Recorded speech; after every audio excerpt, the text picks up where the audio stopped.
झारखंड के ग्रामीण विकास मंत्री आलमगीर आलम को एक बार फिर से प्रवर्तन निदेशालय की रिमांड में भेज दिया गया है और इस बार मंत्री आलमगीर आलम को 3 दिनों की ईडी की हिरासत में भेजा गया है।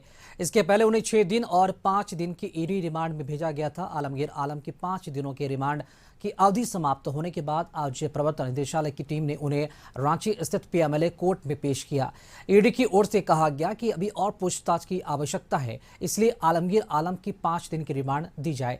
दोनों पक्षों के वकीलों की दलीलें सुनने के बाद कोर्ट ने आलमगीर आलम को 3 दिन के रिमांड में भेजने का आदेश दिया है। तो मंत्री आलमगीर आलम की 3 दिनों की रिमांड एक बार फिर से बढ़ा दी गई है। ईडी की तरफ से 5 दिनों की रिमांड मांगी गई थी पीएमएलए कोर्ट की तरफ से, लेकिन पीएमएलए कोर्ट ने दोनों पक्षों की बहस की दलीलों को सुनी और दलीलों को सुनने के बाद 3 दिनों की रिमांड की मंजूरी ईडी को दी है, जिसके बाद अब आलमगीर आलम 3 दिन और ईडी की रिमांड में रहेंगे। ईडी के मुताबिक अब तक पूछताछ अधूरी रही है और इन्हीं पूछताछ के सिलसिले में इस रिमांड की अवधि बढ़ाने की मांग की गई थी। इस पूरी खबर पर अधिक जानकारी देने के लिए सहयोगी संदीप हमारे साथ फोन लाइन से जुड़ चुके हैं। संदीप, रिमांड की अवधि एक बार फिर से बढ़ गई है, 3 दिनों की रिमांड अवधि दी गई है। क्या लगता है कि जो सवाल शायद उन सवालों का जवाब ईडी अब तक ढूंढ नहीं पाई है, क्या लगता है ये 3 दिन काफी है आलमगीर आलम से पूछताछ के लिए?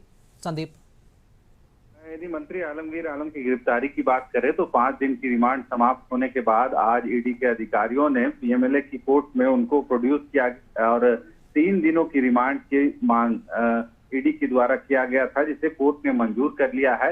यानी अगले 3 दिनों तक ईडी के सवालों का जवाब मंत्री आलमगीर आलम को देना होगा, क्योंकि अब तक यदि बात करें तो 11 दिन रिमांड पर ईडी के जो अधिकारी हैं मंत्री आलमगीर आलम से इस कैश कांड मामले में पूछताछ कर चुके हैं और फिलहाल जो 3 दिन का रिमांड मिला है, कई ऐसे सवाल हैं जिसका जवाब ईडी तलाश रही है कि आखिर जहांगीर आलम से मंत्री आलमगीर का क्या संबंध है, या फिर जहांगीर आलम के घर से जितने पैसे बरामद हुए थे उस पैसे का कनेक्शन कहां कहां और किन किन लोगों के बीच में है। हालांकि कई लोगों के यहाँ ईडी ने इसके बाद भी रेड किया था और कई जगहों से पैसे की बरामदगी भी हुई थी। हालांकि अब देखना होगा इस मामले को लेकर जो ग्रामीण विकास विभाग के जो पूर्व सचिव हैं मनीष रंजन, उनको भी ईडी ने सम्मन जारी किया है और 28 तारीख को इस मसले पर पूछताछ के लिए ईडी दफ्तर बुलाया है। हालांकि इससे पहले भी उनको एक बार सम्मन जारी हुआ था, पर वे ईडी दफ्तर नहीं पहुंचे थे और समय की मांग ईडी अधिकारियों से किए थे।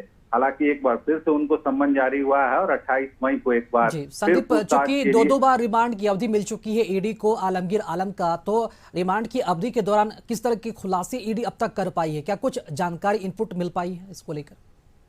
जी, ईडी रिमांड पर लेके आलमगीर से लगभग 20 ऐसे सवाल हैं जिसका जवाब आलमगीर से चाहती है, पर अब तक जो सवाल हैं ईडी के उसका जवाब नहीं मिल पाया है। यही वजह है कि ईडी लगातार अदालत से रिमांड के लिए अपील कर रही थी और लगभग पहले दिन 6 दिनों का रिमांड मिला था, दूसरी बार 5 दिन का रिमांड मिला है और अब तीसरी बार जब उनको पीएमएलए की अदालत में पेश किया गया तो 3 दिन का रिमांड पूछताछ के लिए मिला है।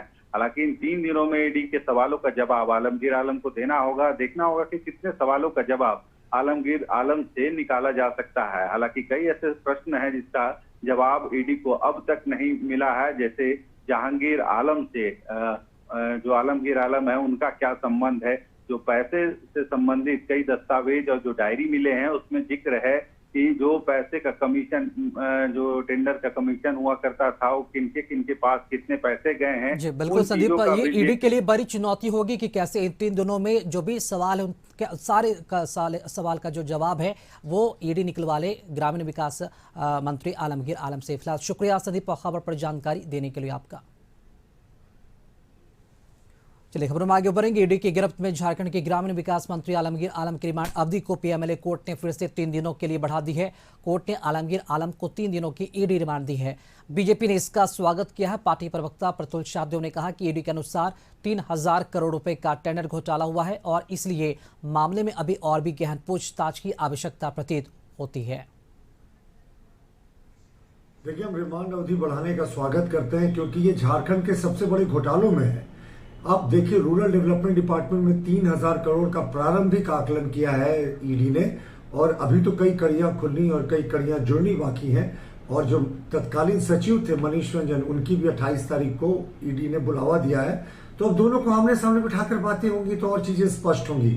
तो हमारा मानना है कि ये तो जो अभी है ना टिप ऑफ द आइसबर्ग है, अभी सिर्फ आपने ऊंट की पूंछ को छुआ है, पूरा ऊंट बाकी है, क्योंकि संस्थागत भ्रष्टाचार झारखंड में चरम पर था। और इस रिमांड अवधि के बढ़ने के बाद और गहनता से पूछताछ होगी तो हमें लगता है कई गड़े हुए राज और निकलेंगे।